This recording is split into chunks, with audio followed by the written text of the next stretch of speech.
Heard something about spices, so I got my Creole spice ready to go, and y'all, I'm ready. That ain't the right spice, bro. What do you mean this ain't the right spice?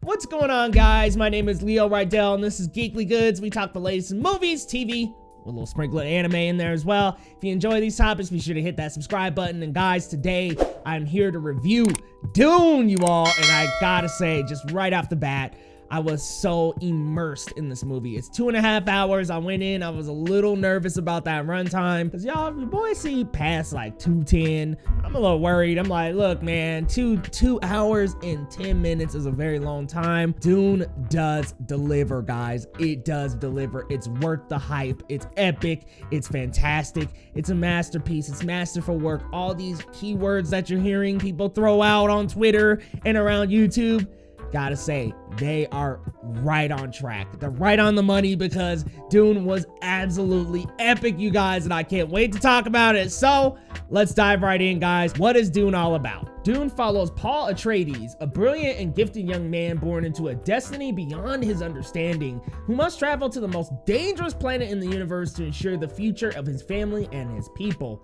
As malevolent forces explode into conflict over the planet's exclusive supply of the most precious resource in existence, only those who can conquer their own fear will survive. The movie is directed by Denis Villeneuve, who also directed The Last Blade Runner 2049 and has directed movies like Baby Driver and Sicario, and also stars Timothee Chalamet, Zendaya, Rebecca Ferguson, Oscar Isaac, Jason Momoa, so many more. You got Josh Brolin in there. There's plenty of people to go around in this movie, guys. I gotta say, name an actor that's working today who's famous, and they got a 70% chance of being in Dune. So check it out, guys. Check out the full cast list on IMDb. But y'all, I have to start with the acting. The acting was, again, masterclass.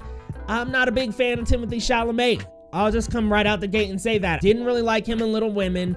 Didn't love him in Lady Bird. I thought he was okay. But wow, he absolutely delivers in this role as Paul Atreides. He plays this young man who has to mature throughout the movie and has to meet his destiny. It feels like multiple roles, because you're transitioning from one portion of your life, being young, youthful, not having much responsibility, to getting a lot of responsibility dropped on your shoulders and having to step up to the plate. So it is a big transitional role for him, and I enjoy the different elevation he has throughout. There's a scene with him and Rebecca Ferguson a little later in the movie where they have a couple exchanges in the tent, and man, he finally elevates. I'm like, finally, Timothée Chalamet has some emotion. So look, I thought he absolutely delivered in this role. To be honest with you, I think it might be my favorite of his. Rebecca Ferguson, excellent job. She was in a movie earlier this year with Hugh Jackman. I can't, Resistance.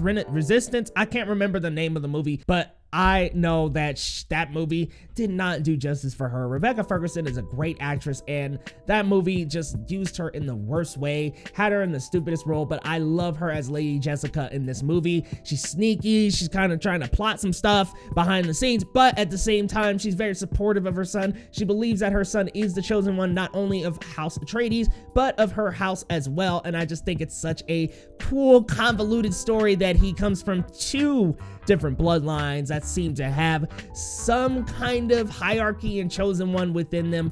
Love this a lot. So man, I love the acting across the board. Jason Momoa is Duncan Idaho. He's got this great energy on camera that makes you just feel so warm whenever you see Duncan Idaho. You feel so good about that character. You love him. He feels like the big uncle that you've always wanted. So great character. Love Zendaya's character. While she's not on screen as much, she definitely will have a much larger role in part 2. Now also, I gotta go to score. The score is amazing. This might be Hans Zimmer's best, and Hans Zimmer has done so many, but look, I gotta say, these amazing soundscapes married to the lands and landscapes of Dune is just so beautiful and immaculate, and they just set the tone and the mood of this sci-fi epic, and they just rope you and really win so well with these chilling synths that just feel so real to this world and so attached to this world. Guys, it is unlike this world. Very well done. And I gotta applaud Denis amazing direction. Everything comes together, and his movies always feel this way. The elements meld together so well. The direction is just there. He knows how to get the best delivery out of these actors, especially Timothee, because, like, let me tell you guys, wasn't feeling him that much until this movie. So excellent job by Denis, bringing it out of the actors and really just marrying these elements together incredibly well. Phenomenal cinematography. Phenomenal. Greg Fraser is going to be working on the Batman, and wow, we saw those shots in the trailer. You gotta see Dune in these big ultra wides that he has that just expose the land and how beautiful things are composed and how beautiful subjects are composed within the shot. He does such a great job of really framing things in a way that really line up with epic, true, great sci-fi. He does an excellent job.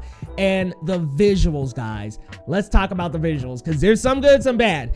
The good, it is beautiful. The ships, House Atreides, the outer space voyages, they're so freaking amazing. Everything here is epic, and they do an excellent job of really marrying all these elements to make things understandable. It's pretty tight story. Spice is a big commodity here in the world of Dune, and House Atreides has to go to a planet in order to get spice trading back happening. There's a bigger conflict at play. House Atreides, people aren't big fans of House Atreides, so they're kind of walking with targets on their backs. That's all I'm going to say. I'm not going to dive too deeper into that, but I will say that there's a lot going on. Paul has to step up and become bigger than who he is, and I just think that it's such a well thought out story, and I love the story. I love where it goes. I love what it has to say about the Furman and just how factions don't get along. Even the smallest differences can cause people to not get along. So I love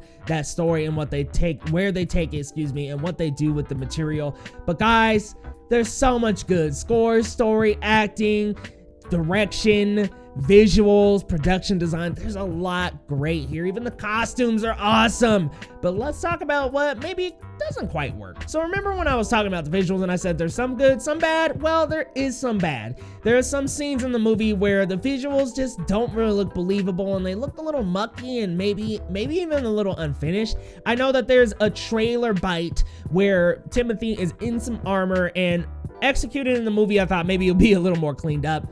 It does look about the same. It looks pretty bad, and I gotta say, it looks pretty bad in the movie and in the trailer, so unfortunately that just didn't look too great. But there are some other CGI-isms that don't look too great in the movie as well. There's another character that's kind of like bigger and bulkier, and sometimes he like stands up and gets super tall, and I'm like, okay, that just doesn't look believable. There are just some really like minuscule minor things with CGI that just don't look believable and that great. So there are a few visual items that maybe aren't quite great. So that's one thing. And then another thing, there are a couple plot and pacing issues, a couple points in the movie where I felt myself a little bored and wondering what was going to come next. I think that there were just some dead space in the movie that could have been filled with a little more substance. But honestly, guys, I'm finding it hard to really find things I didn't like about the movie. I thoroughly enjoyed this film.